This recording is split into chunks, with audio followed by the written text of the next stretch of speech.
Bienvenue au Buzz Automobile. Je suis Simon Cordeau, journaliste pour Accès. Je suis avec Benoît Charette, journaliste automobile. Bonjour Benoît. Salut Simon.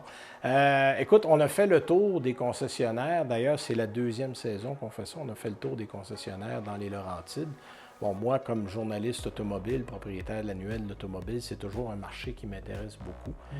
Et on a posé des questions aux gens, voir un peu comment se comporte le marché automobile dans les Laurentides. Alors, on va commencer par l'électrification. Il y a de plus en plus de voitures électriques sur nos routes maintenant que le marché est mature. À quoi on peut s'attendre comme développement majeur prochainement? Bon, ça dépend à qui on parle. On a parlé à nombre de concessionnaires. Il y a deux remarques qui m'ont marqué, on peut le dire comme ça. Michel Valiquette, qui est directeur des ventes chez Elite Ford, nous disait que chez Ford, on a les deux pieds dedans. C'est-à-dire qu'on investit beaucoup dans des modèles électriques qui s'en viennent. L'usine d'Oakville, en Ontario, va être une usine où on va fabriquer uniquement des modèles électriques bientôt. Ford investit dans une usine de batterie à Bécancour.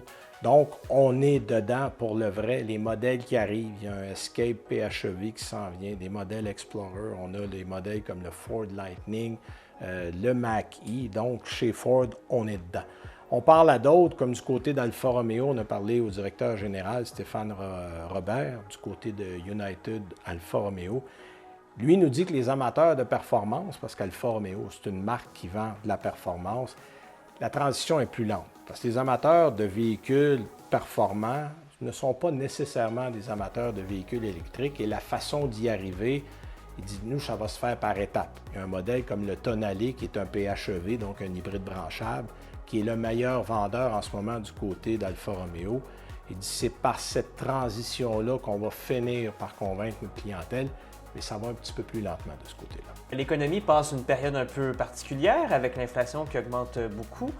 Comment se comporte le marché des Laurentides pendant ce temps-là? Bon, le marché des Laurentides est beaucoup, je dirais, relié au territoire. On a parlé, par exemple, à Mathieu Gratton-Legault, qui est conseiller aux ventes du côté d'Albi Volvo. Lui nous dit, Volvo, on est chanceux parce qu'on a un grand territoire.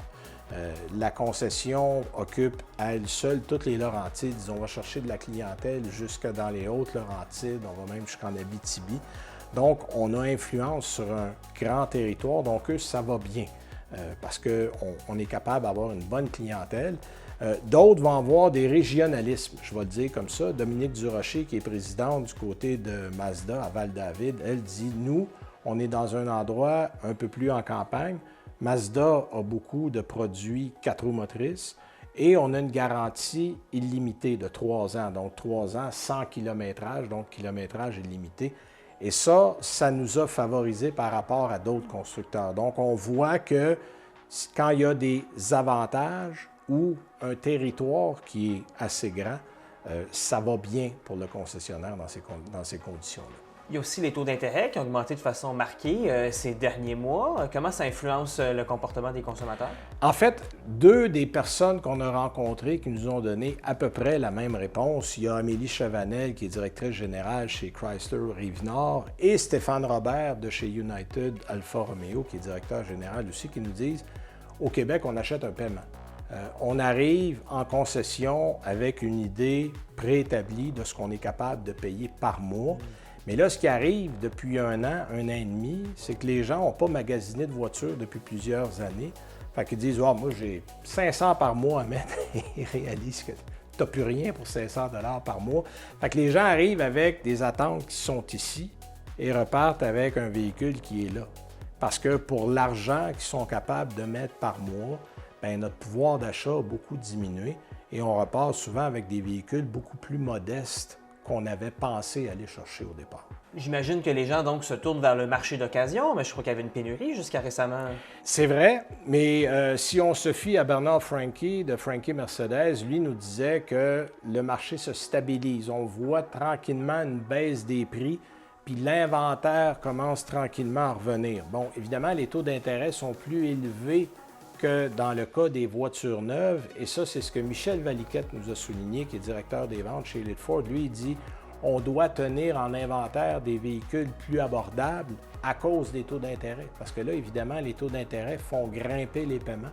Et là, bien, s'il dit, la moyenne doit être entre 35 et 45 000 $. Si on a des véhicules plus chers que ça, on les garde longtemps en concession. Donc, oui, ça revient, mais il faut quand même être prudent. Il y a aussi beaucoup d'attentes pour avoir un véhicule neuf. Il y a des gens qui peuvent attendre des mois, sinon 1 an, même 2 ans, plus. 3 ans, Oui. effectivement. Donc, à quand on peut s'attendre que les modèles soient de retour en concession? Bon, encore là, ça dépend à qui on parle et ça dépend des modèles. Les modèles très populaires, il y a encore une attente, que ce soit dans les modèles à essence ou électriques.